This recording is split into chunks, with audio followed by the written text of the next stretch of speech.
And welcome to Citrus TV News Live at 6. I'm Maria Cinti. And I'm Mike Riccardi. The United States dropped the largest non-nuclear bomb in history today on an ISIS stronghold near the Afghanistan-Pakistan border.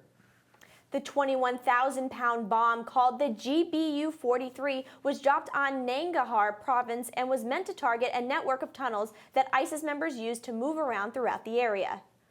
Press Secretary Sean Spicer, when questioned on who gave the authority to drop the bomb, directed White House reporters to the Secretary of Defense. President Trump also spoke today at the White House when asked about the authorization of dropping the weapon. Everybody knows exactly what happened, and what I do is I authorize my military. We have the greatest military in the world, and they've done a job as usual, so we have given them total authorization. As for the region in Afghanistan where the bomb was dropped, we spoke with Colonel Bill Smullen on why they chose that specific area.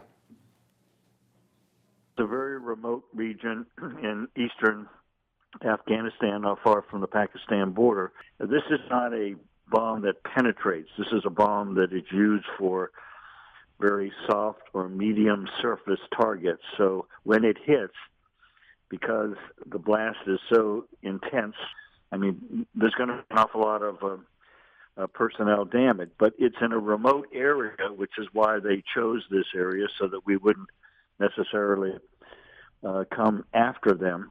So I just think that the target was carefully chosen. And we also spoke to Associate Professor Miriam Ellman on whether this military action will further help the Afghan government fight ISIS. I think the calculation is that this will help the Afghan army continue its mop-up of ISIS in that area where it does have, a stronghold. The Afghanis are thrilled. They've been looking for this. They've been looking for greater involvement and more support and more assistance.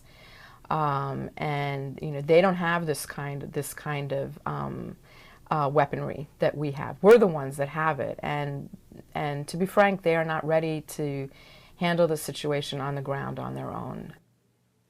Joining us now is Talking Points moderator Josh Carney. Josh, thanks so much for being here. Thanks for having me. So last week we had nearly 60 Tomahawk missiles launched at Syria. Today we have the largest non-nuclear bomb dropped in Afghanistan. What do you make of the current escalation? The current escalations definitely mean that the Trump administration is reaffirming their commitment to the region, not only Afghanistan, but the global community. The fact that we are remaining involved, that we are trying to finish the conflicts that we've started, and the fact that we have shown such a commitment as to drop what is quoted as the mother of all bombs on a very remote region of Afghanistan means that we are not only trying to mitigate the problems that are there, but actually get to the roots of some of these problems.